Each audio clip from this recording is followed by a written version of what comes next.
লাকাদ খালাকনাল ইনসানা ফি কাবাদ। আল্লাহ তাআলা বলেন, এই শেষ 2টা মিনিটে শেষ হয়ে যাবে। আল্লাহ তাআলা বলেন, 3টা কসম করে আল্লাহ বলেন, আমি মানুষকে সৃষ্টি করেছি একটার পর একটা কষ্টের ধাপ অতিক্রম করে। আল্লাহ যেন আমারে মনে করাই দিছে, আনিস তোমার মনে আছে? আল্লাহ যেন আমাকে বলে, আনিস তোমার মনে আছে তুমি না প্রথম মাটি ছিলাম, মাটির থেকে আমি একটা নির্দিষ্ট সময়ে ফুল ফল ফসল খাবারের আকৃতিতে তোমার বাবারে খাওয়াইছিলাম। ওই পরিমাণ খাবার থেকে আমি 1 ফোঁটা বীর্য তোমার বাবার মাঝে তৈরি করেছি। একদিন স্বামী স্ত্রীর মিলনের মাধ্যমে ওই ফোঁটা বীর্য তোমার মায়ের জরায়ু রেহেমে আমি পৌঁছাইছি। সেই রেহেমের উপরে আমি 1 দিন না 2 দিন না 9 মাস 1 ফোঁটা বীর্যের ফোঁটার উপরে এমন সুন্দর চোখ নাক কানওয়ালা এমন চমৎকার একটা দেহ আমি সাজাইছি। জানো, আমি নাক লাগাইছি, আমি চোখ লাগাইছি। তোমারে জিজ্ঞাসা করো তোমার মারে, আমি কোনোদিন তোমার মাকেও বলি নাই, বাবাকেও বলি নাই যে মা তোর সন্তানের নাক কোন দিক দিয়ে লাগাইতাম, চোখ কোন দিক দিয়ে লাগাইতাম। রব বলে না, আমি নিজের হাতে বানাইছি, ডিজাইনও করছি, আমি সাজাইছি। আল্লাযী খালাকাক ফাসাওয়াকা ফাআদালাক ফি আইয়ি সূরাতিন মা শাআ রাক্কাব। আমি সাজাইছি। একদিন আমি আল্লাহই মায়ের পেট থেকে সুম্মা সাবিলা ইয়াসরা বের করে এনেছি। দাঁতহীন দুর্বল এই শরীরে 2 বছর মায়ের পবিত্র স্তনে দুধ দিয়ে আমি তোমাকে দুধ পান করাইছি। মনে পড়ে আনিস সেই কথা?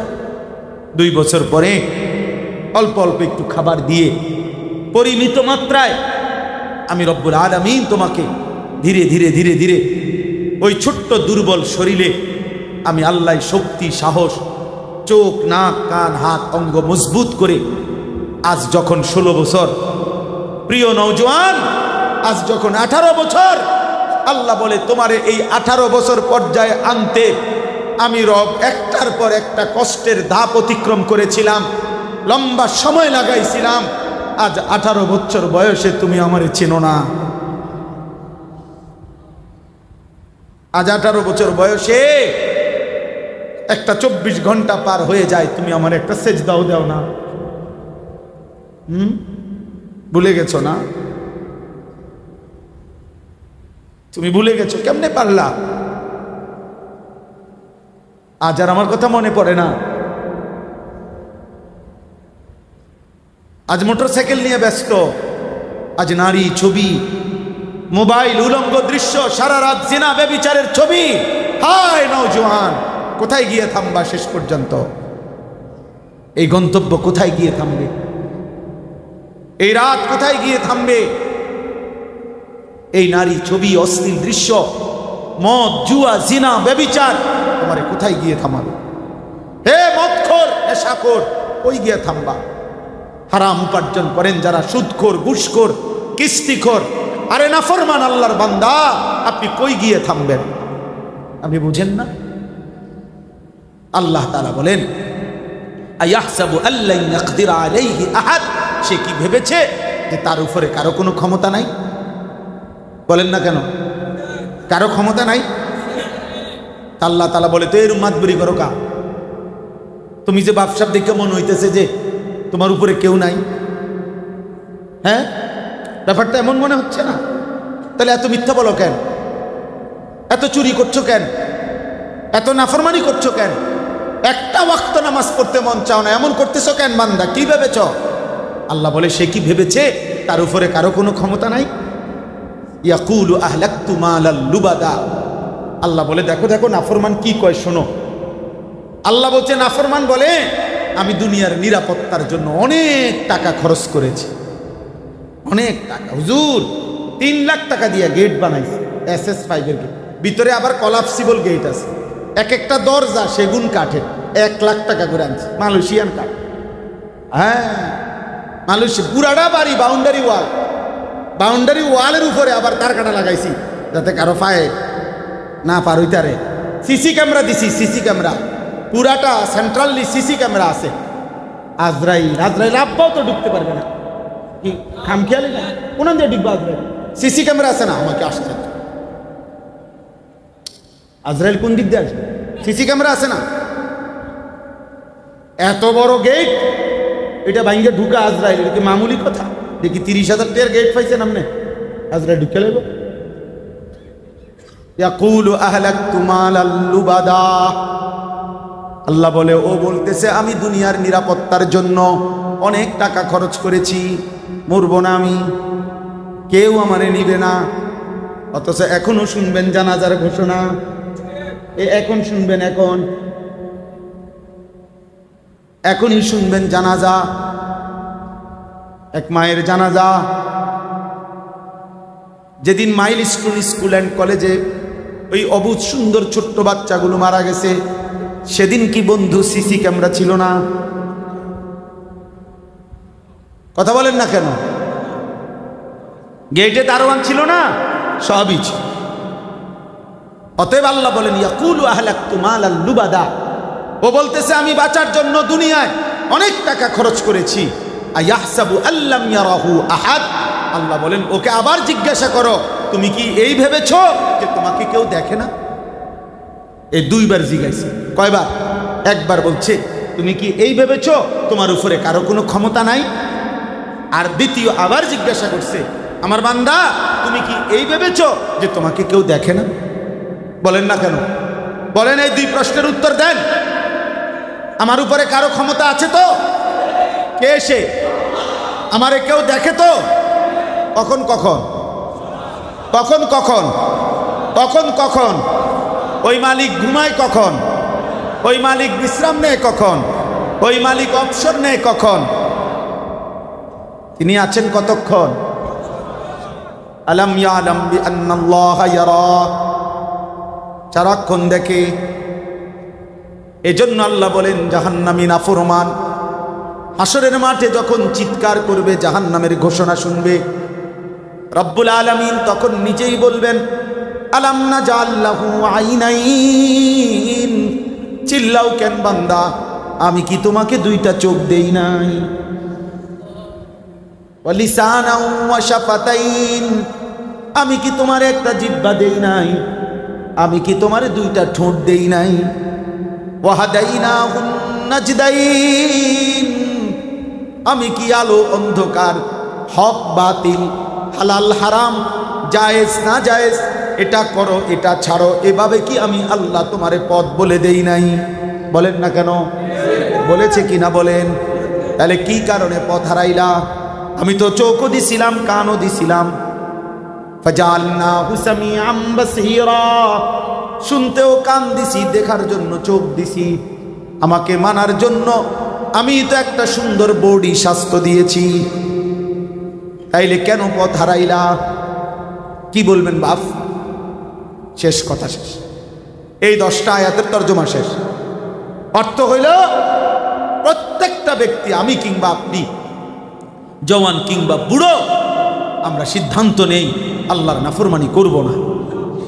আল্লাহর নাফরমানি করে পারতেন না, আমারে আপনি বুঝ দিবেন, আপনারে আমি বুঝ দিব, এই সুখ সদর বদর হইতেন। আমি কি নেকি দেই, আমি কি গুনাহ দেই, তো তা আপনি আমার বুঝদেন কিতেন? হুজুর বুঝেন তো, বুঝেন তো, সব তো বুঝেনি আপনি। এখনকার যে অবস্থা, কিছু শুদ্ধ মারেন কিতেন? হ্যাঁ, ফাজলামি করেন, শুদ্ধ কোন কিতেন? আমার কিতেন বুঝতেন? বলেন না কেন? যে আরশে আজিমের মালিক জিজ্ঞেস করবে, উনারে কি বলবেন সেটা না বলবেন, আমারে কিতেন আপনি বলবেন। আমি আপনি বুঝাবুঝি করলে যে না, আচ্ছা আমরা ইমাম আর মুসল্লি মিলে, আচ্ছা আমরা একটা মিল করে নিব, উনানে টাঙ্গাইয়া ফিটবো, ফেরেশতা একদম টাঙ্গাইয়া সোজা করে লাগবো। বেটা মস্কারি নাকি? আসলে মাঠ কি তামাশা? আল্লাহ আমাদেরকে হেফাজত করেন। অতএব আমরা ইনশাআল্লাহ এই 3টা জিনিস আমরা আজকে শুনছি। 1, ফজরের নামাজ জামাতে পড়ব, মনে আসেনি সবাই ইনশাআল্লাহ?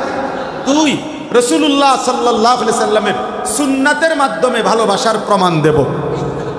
3, আল্লাহর নাফরমানি থেকে বাঁচার চেষ্টা করব। আল্লাহ সারা রাত বলা দরকার। নবী সাল্লাল্লাহু আলাইহি ওয়াসাল্লামের কথা কত রাত বললে শেষ হবে? বলে না কেন? কত রাত বললে শেষ হবে? কয়জনে বললে শেষ হবে? কত কবি লিখলে শেষ হবে? কত প্রবন্ধ লিখলে শেষ হবে? কত বক্তা ওয়াজ করলে শেষ হবে? কত ভাষায় বললে শেষ হবে? ওয়া আহসানু মিন কালাম তারাকাতু আইনি ওয়া আজমালু মিন কালাম তালিদিন নিসাউ। নবীজির সামনে দাঁড়াইয়া, নবীর মিম্বরে দাঁড়িয়ে হযরত হাসান ইবনে সাবিত এই কবিতা পড়ছে নবীজিকে সামনে রেখে। তিনি বলছে, ইয়া রাসূলুল্লাহ, আমার এই দুই নয়ন আপনার চাইতে সুন্দর আর কাউরে দেখে না। ওয়া আজমালু মিন কালাম তালিদিন নিসাউ। আবার নিজেই বলছে, কেন এমন সুন্দর দেখি নাই জানেন? আপনার চাইতে সুন্দর কোনো মা তো কোনোদিন কোনো সন্তান প্রসবই করে না।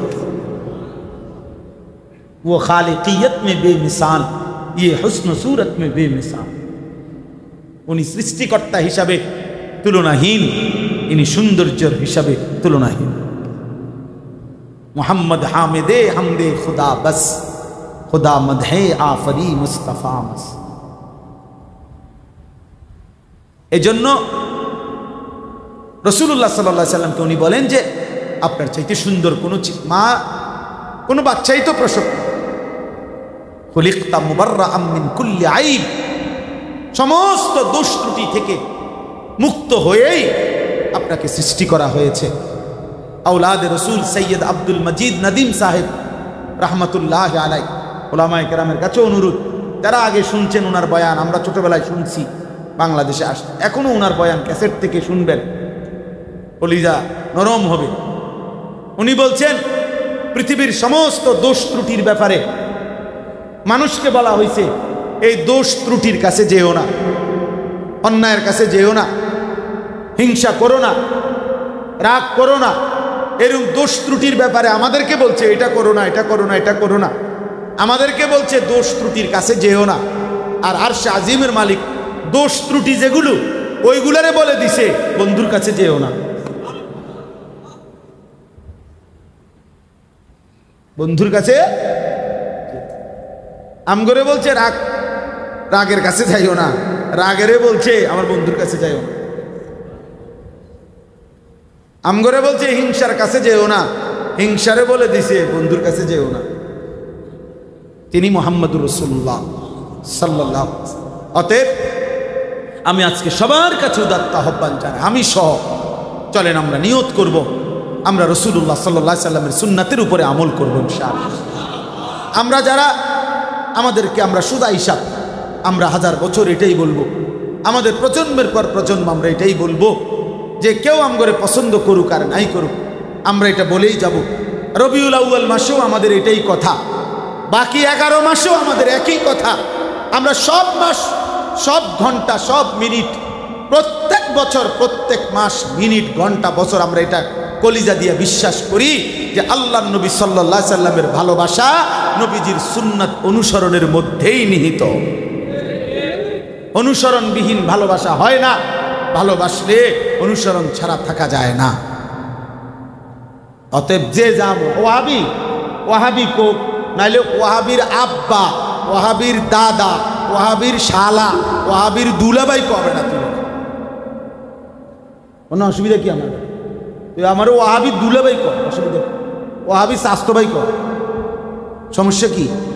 বল বেটা, তুই বেটা বল, তোমার যা মাচ্ছা তাই বলো তুমি, কিন্তু আমি কলিজা দিয়ে এটা বলেই যাব যে রাসূলুল্লাহ সাল্লাল্লাহু আলাইহি সাল্লামের ভালোবাসা সুন্নাত অনুসরণের মাধ্যমেই হবে। ভালোবাসলে অনুসরণ করতে হয়, অনুসরণ করলে ভালোবাসা প্রমাণিত হয়। এইটা কইয়া যাইতে হবে এখন, আপনি বলে যাইতে বলে উড়াউড়ি নেই, বলে ফজর পর্যন্ত ওয়াজ বলে ভালোবাসলে অনুসরণ করতে হয় না, মাথা লাড়লে হবে না, মুখে বলতে হবে সবাই। বলেন ভালোবাসলে অনুসরণ করতে হয়, অনুসরণ করলে ভালোবাসা প্রমাণিত হয়। ভালোবাসলে অনুসরণ করতে হয়, অনুসরণ করলে ভালোবাসা প্রমাণিত হয়। বুঝছেন নি কথাইটা? বুঝছেন কিনা? নাকি বাংলায় বলতাম? বাংলায় বলতাম কিনা? ও বাংলায় তো কইছি, তার না বুঝার কি আছে? মানে এইটাই বলতে চাইছি আর কি, যে বাংলাই তো বলছি, না বুঝার কি আছে। আল্লাহ আমাদেরকে তৌফিক দান করে। এবার বাকিটা শেষ করে ফেলি এক টানে।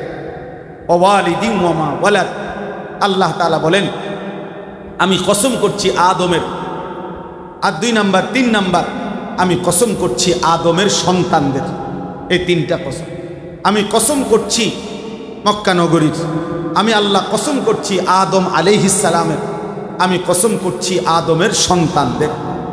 এরপরে 3টা কসম করে আল্লাহ বলেন